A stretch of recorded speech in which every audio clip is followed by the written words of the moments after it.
après cette info, vous ne prendrez plus jamais l'avion, c'est sûr.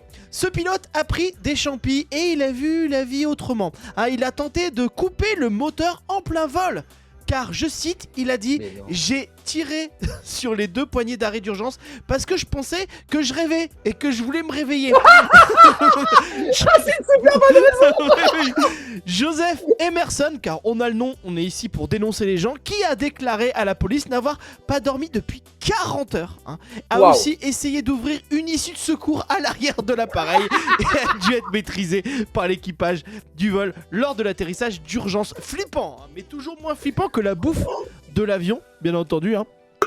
Ces mecs, en fait, ils ont notre vie entre les mains, tu sais, mais on se dit pas, il faut peut-être les contrôler un peu plus, quoi. Qu'est-ce que vous en pensez, vous? Bah ouais, c'est fou comme histoire, attends, excuse-moi, mais le gars, j'adore, le mec qui se dit je suis un peu chaud, je vais prendre l'air, ça C'est ça. plus d'une mètre d'altitude. Je vais arrêter ce rêve en sortant de l'avion. En fait. Déjà, non mais d'où tu prends des champis avant de voler quoi? Et bien sûr. Avant de voler commercialement, Non je veux mais dire. ça. T'as un truc. Est-ce que tu sous-entendrais, Léopold, que le 11 septembre, c'est juste des gens qui se sont drogués, c'est ça, depuis le début? C'est des mecs qui en fait avaient trop de champis.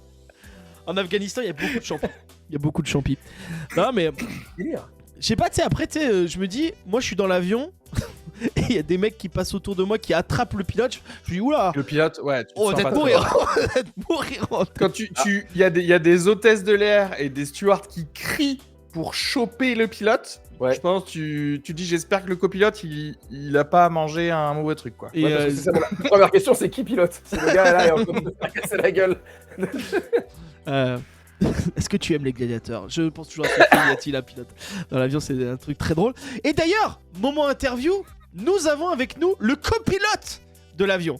Bonjour Arthur. Alors, vous avez réagi comment après avoir vu votre collègue pilote prendre des champis, arrêter les moteurs, vouloir ouvrir en plein vol les portes? Comment vous avez réagi? Bah, écoutez, j'ai pris les commandes à mon tour pour essayer de faire atterrir l'avion le mieux possible.